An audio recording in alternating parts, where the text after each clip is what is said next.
internet friends, today we are talking about kicking off my summer wardrobe. Now I've been trying to thrift, trying to score some good deals on some clothes for summertime. I always shop secondhand if I can, but I have made a couple splurges, a couple good purchases, and I wanted to share some of the things with you guys. I also wanted to talk a little bit about where I draw my inspiration from, some of the outfit ideas that I've put together recently that I have just been loving. Also, I'm using my wide angle lens again, and I'm a little nervous about that because sometimes I'll record it and then get the footage in later and I'm like, why did I do that? I look like I'm like stretched out beyond compare. If the wide angle look works, let me know. If not, if it's a little bit too distorting, also let me know. Without further ado, let me show you guys some of my favorite pieces.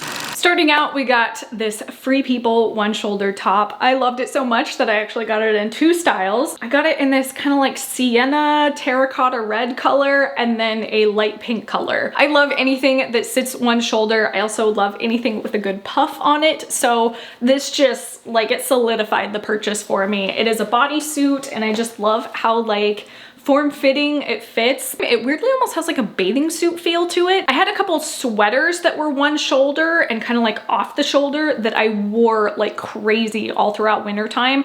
So I knew getting something that was one shoulder was going to be crucial for me for summertime as well. But you just like add in this little puff detail and I'm just like, mwah. Absolute masterpiece. This is easily one of my favorite colors to start wearing around this time of year. I don't typically gravitate towards colors like this during winter, but once I get like just the tiniest bit of sun-kissed skin, pink tends to be my favorite color to lean towards. Next up is the trench coat, but as a dress. I feel like every single trend cycle, dress and denim has been a thing.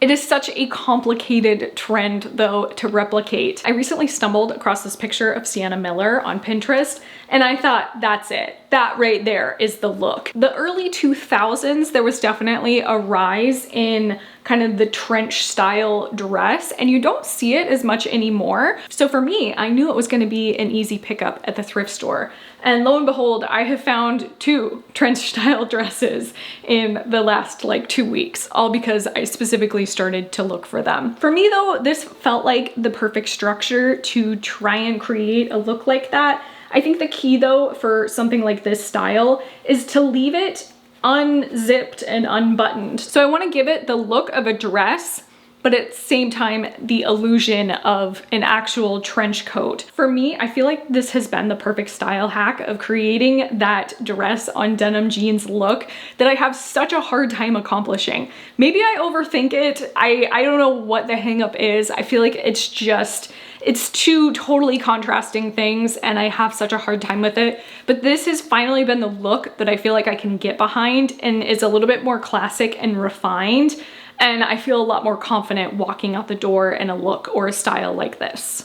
Next is easily one of my favorite transition pieces because I know I'm going to reach a point in time where I'm only going to want to wear shorts, but I still have a love affair with high-waisted trousers. These start to kind of cut off though a little bit below my ankle, so they do feel like they breathe a little bit more. I'm obsessed with bustier tops lately, so I have this one from the 80s, and then I have this one which was a recent Dillard's Clearance Center purchase. You guys know my love affair with Dillard's Clearance Center. I feel like having a couple strapless numbers in my wardrobe though has made a difference in giving me a little bit more time and a little bit more of a grace period to transition out of some of my longer pants. I'm one of those people that will even wear jeans in the dead heat of summer. So having the ability to still kind of incorporate that into my wardrobe has been a lifesaver so far. Give me time though, give me time. I think one of my biggest goals right now is to create a YouTube video eventually where I actually talk about how I mastered the humid climate.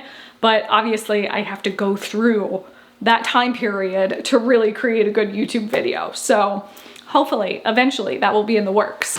I really can't believe I made it this far into the video without talking about cotton gauze. If you've been following me long enough, you know I am obsessed with cotton gauze. It is what I seek out at the thrift stores. It is what I seek out in new clothing during the summertime.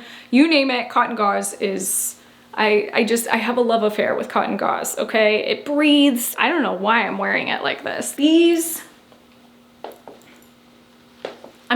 go perfect together. I have so many different looks that I can do with just these pants alone. I love incorporating anything with kind of a balloon shape or palazzo pant to my wardrobe.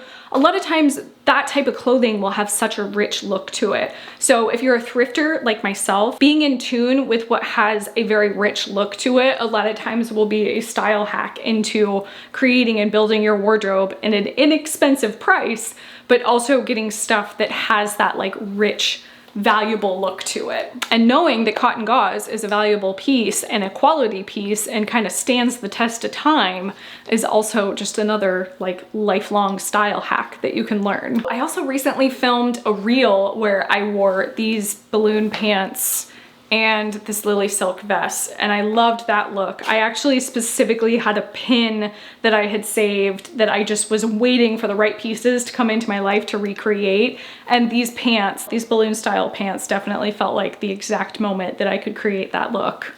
Next, let's talk about shorts. I have such a difficult time with shorts because they have to be a longer length. They need to be kind of borderlining on that Bermuda or even longer if I can possibly accomplish that.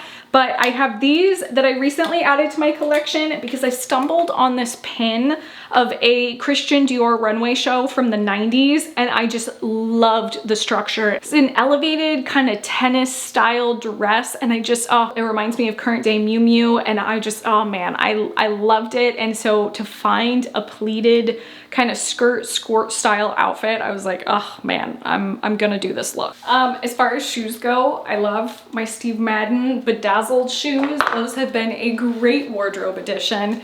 And then I am still rocking my Vivaya shoes. I love these, they're the runners, and then I still wear the red ballet flats, legit nonstop. The very last transition piece, I saw this look on Instagram and I kind of morphed it into my own style. There was a very specific look that I saw that I really liked. You know, hot humid climate like this, I probably can't accomplish that look, but I did end up finding both of these Zara pieces that I feel like is just such a rich color combination.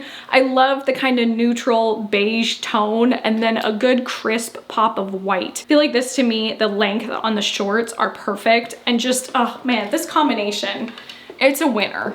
That is it for today's video. I hope you guys enjoyed this glimpse into how I am transitioning my spring to summer wardrobe. It is gonna get hot and humid here in Florida, and I am up for the challenge. Follow along if you want to see some of my probably mishaps and missteps in trying not to just look like a ball of sweat. Just remember though, light linen, cotton gauze, those are our best friends. And probably some Uniqlo Aerism tanks. Thank you so much for watching. If you guys are new around here, I might have a couple extra videos for you right here and right here, and I will see you in the next one. Bye.